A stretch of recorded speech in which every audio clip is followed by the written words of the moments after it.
देश के गृह मंत्री अमित शाह प्रेस कॉन्फ्रेंस कर रहे हैं। चलिए आपको सीधा वहीं ले चलते हैं।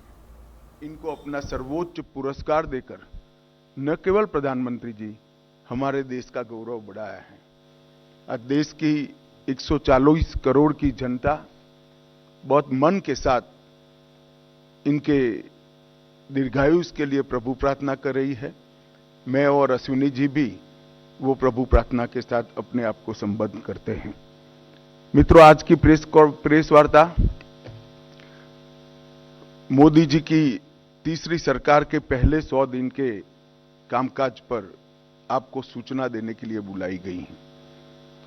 जैसा आप जानते हैं, लगातार 10 साल भारत के विकास को समर्पित, भारत की सुरक्षा को समर्पित और भारत के गरीबों के कल्याण को समर्पित सरकार चलाने के बाद इस आम चुनाव में तीसरी बार भारतीय जनता पार्टी को और हमारे साथी दलों को सरकार बनाने का एक जनादेश जनता ने दिया। इसके परिणाम स्वरूप 60 साल के बाद पहली बार कोई एक नेता तीसरी बार अपनी घोषणा के साथ देश का प्रधानमंत्री बनकर देश का नेतृत्व कर रहा है।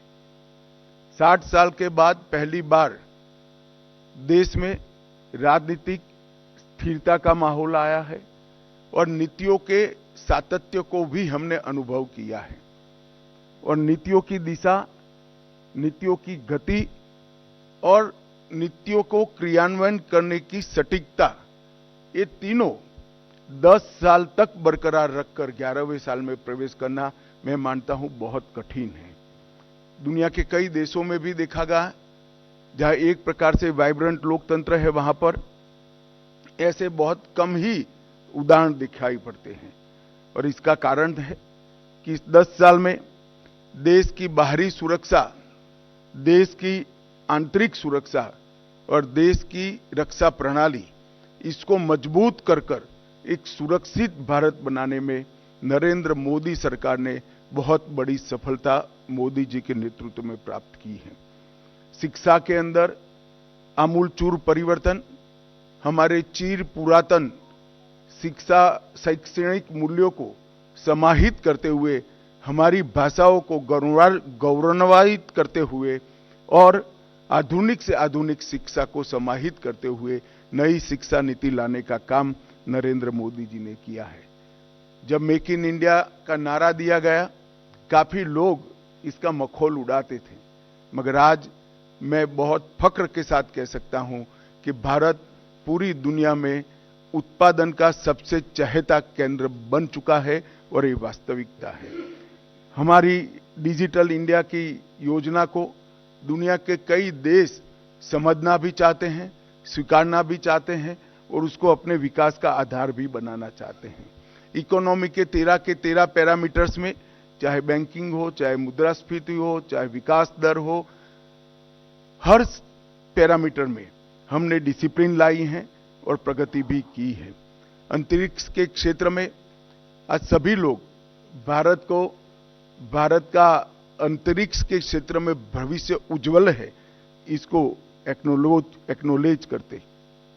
10 वर्ष में आजादी के बाद पहली बार दुनिया ने रीढ़ की हड्डी वाली विदेश नीति को देखने का मौका मिला है। भारत की विदेश नीति में मेरे जैसे कई लोगों को रीढ़ की हड्डी दिखाई नहीं पड़ती थी, अब भारत की विदेश नीति में रीढ़ की हड्डी दिखाई पड़ती है। 10 साल में देश के 60 करोड़ गरीबों को एक ही 10 साल में घर, शौचालय, गैस, पीने का पानी, बिजली, 5 किलो मुफ्त अनाज और 5 लाख तक की स्वास्थ्य की सुविधाएं देने का काम नरेंद्र मोदी जी ने किया है। और हमें लक्ष्य लेकर चले हैं कि अगली बार जब चुनाव में जाएंगे, इस देश में कोई व्यक्ति घर बगैर का नहीं होगा।